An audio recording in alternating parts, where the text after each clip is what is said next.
Hello, friends, and welcome. I just wanted to stop by today to give you a quickie recipe using some really yummy summer fruit. So what we're going to be making today is a stone fruit parfait. It barely even needs a recipe. It's very simple. Anyone can do it. It can work as a dessert. You could use it for breakfast. The possibilities are kind of endless, and there are a lot of options to customize it to make it exactly how you want. This is a crowd pleaser with the kiddos. If you've got some picky eaters around, it's a great way to add in some more nutrients and some booster foods and kind of make it look like dessert. So let's go. What you're gonna need is some stone fruit, okay? So peak season stone fruit is so yummy and delicious. There's nothing like it. Super juicy peaches, plums, nectarines, pluots, apriums, cherries. All of those are considered stone fruit. Why? Because they have a little pit or a stone in the middle, right? So they're all kind of in the same family. Any of those kinds of stone fruits are going to work great for this recipe. I'm going to be using a peach today to just give you the lowdown. If you're using cherries, you'll want to just pit your cherries first and slice them in half. For any other stone fruit, the peaches, plums, nectarines, and apriums of the world, you can just follow this path, right? So when you are choosing your stone fruit, you want something that smells really nice, which it does. You want it to be firm, but still have a little kind of softness to it. If it's too firm, it's gonna be underripe. The nice thing about underripe stone fruit, when you're roasting it, it will ripen up a little bit quicker. But when you've got a really nice ripe piece of stone fruit, it's gonna have a lot of juiciness to it, a lot of flavor. That's what we want. It's kind of right in the middle. Since we are gonna be cooking it, we want them to be still semi-firm, so not fully ripe. When they're fully ripe, they're kind of squishy and sort of fall apart. So we want them to kind of keep their structure a little bit, right? So you've got your stone fruit in hand. The only other things we're going to need today are a baking sheet and an oven, a little bit of butter that's melted. So I just kind of have melted mine in the oven a little bit with a basting brush.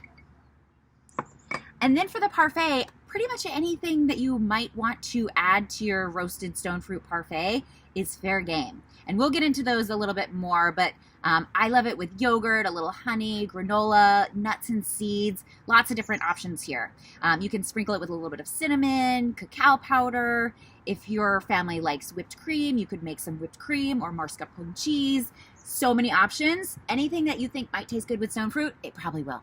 Okay, so I'm gonna blow your mind with this quick chef tip on cutting stone fruit. So there are two different types of stone fruit. You have clingstone and freestone. So a freestone, if you've ever cut into a peach or a nectarine before and you open it up and the pit in the middle just pops right out and you're like, wow, that was easy. Clingstone is the opposite of that, where the stone really sticks to the fruit in the middle. So sometimes when you have a piece of stone fruit, you're not really sure which one you have, if it's clingstone or freestone. So you could cut into it as you normally would and just sort of hope that it's going to come apart. Or you can do this fun trick, okay? So if you look at the peach, right? That's what I've got here.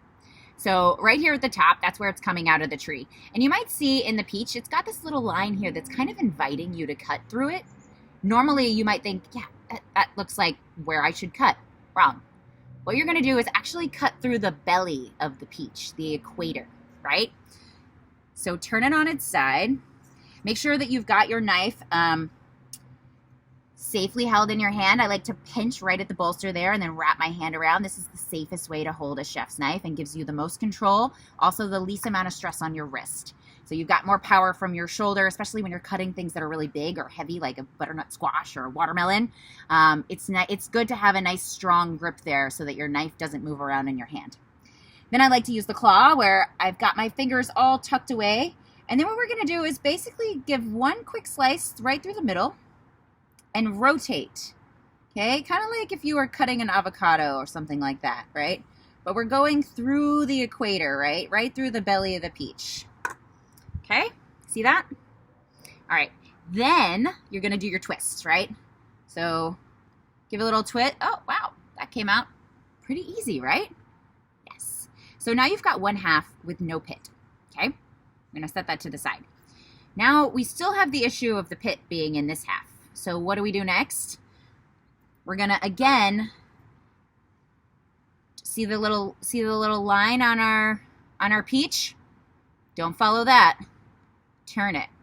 We're going to go through the belly the other direction. Okay, so this is actually basically going from, so this is depending on how your peach kind of split apart.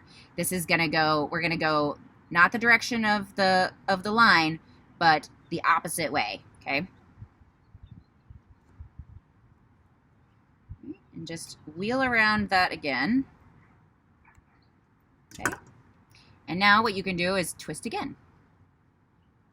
Okay, so now you've got another half there. Now your pit is stuck in this quarter of the peach, which you can pretty easily just pull right out, even if it's a clingstone. That's the easiest way to get it open. So especially if you're just slicing your peach up to do something like a cook preparation, whatnot, this is a great way to do it. So now we've got one half of our peach into quarters. And the other half of our peach, we're just going to cut the same way, right through the belly. Okay. Right. And you might want to make sure, sometimes the pits can break a little bit in the center of the peach. So just make sure that you don't have any pieces of the pit still left in there. You should be good to go. Those look great. Okay.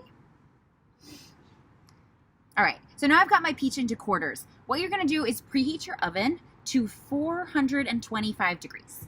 Okay. All right. This can also be done on the grill. You can use these pieces. If you've got freestone fruit, you can just cut it in half and use half peaches to put on the grill, and they are delicious on the grill too. So if you're ever doing your little barbecue next time, just throw those peaches on the grill. You can put a little a grill mat or something underneath to kind of help them not to fall into the grates. So, or use like one of those veggie grill pans. Those could be helpful too for this. So, but today I'm doing them in the oven at home. I'm guessing you probably don't already have your grill lit, so hop along with me on the oven if you'd like. So now what we're going to do to these peaches is just brush them with a little bit of butter. So if you can get it, and you can get pasture-raised butter, I highly recommend it. Those cows are happy. They've been out grazing on pasture. You're going to get more vitamin D, more added nutrients from a pasture-raised butter. So if you can get your hands on it, do your best. If not, it's okay. Don't worry about it. You do what you can. Okay? All right. I like to use unsalted butter when I'm cooking. If you have salted butter, a little salt's not going to hurt. That's okay too. So, no. Salt kind of brings out flavor. I just like to add salt to my food on my own. I don't like to kind of rely on how much salt is in the butter, but whatever you got, it's going to be fine. It's just a small amount of butter. Okay, so I just used a kind of like a basting brush and melted butter to just give a really nice little coating. Okay, and then this part is optional. I like to add a little tiny sprinkle of sugar so that when it cooks in the oven, it caramelizes a little bit. This fruit is very sweet as it is. When you roast it, all those natural sugars are going to come out. This step is totally not necessary, but I like the little crust that it gives. So what I like to use here is coconut sugar.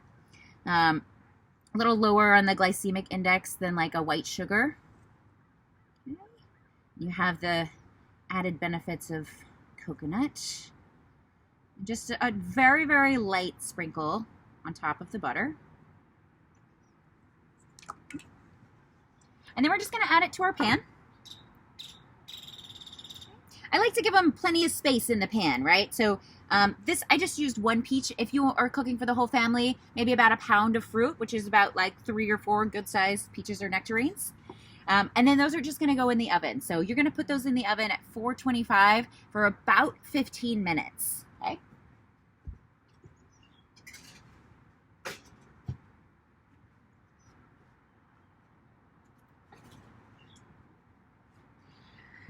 And we're going to do one of those magic chef tricks where they've just come out of the oven, right? So a little bit caramelized.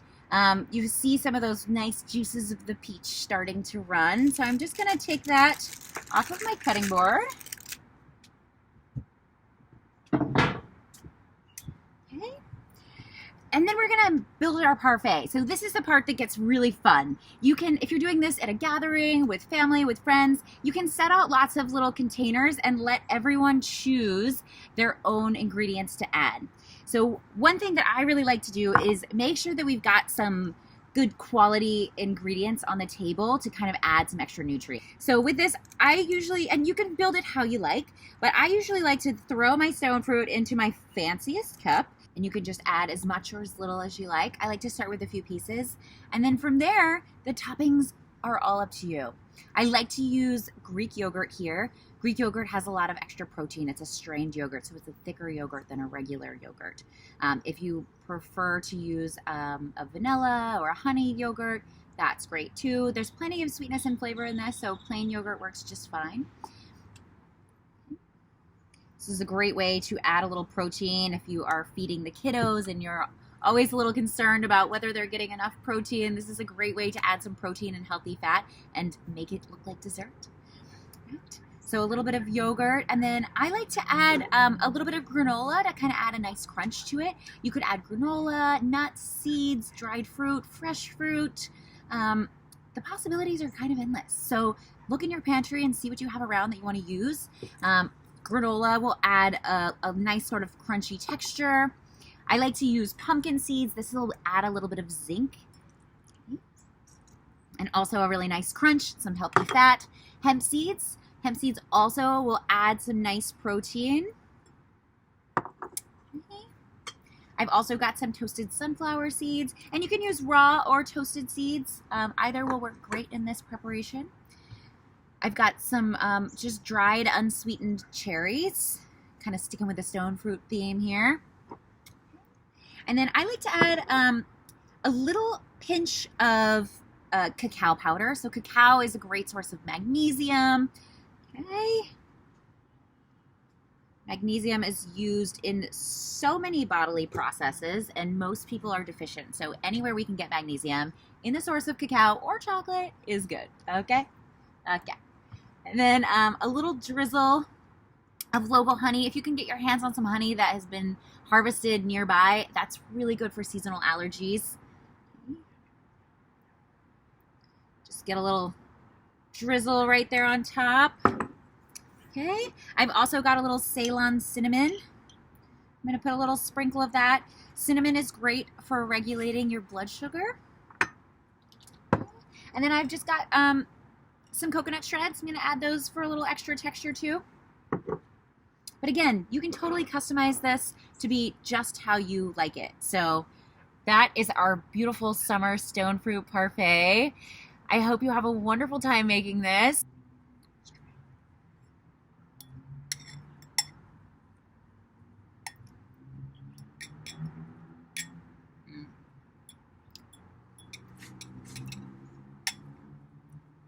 So good. So good. And totally customizable. So enjoy your parfait. Have an amazing rest of your summer.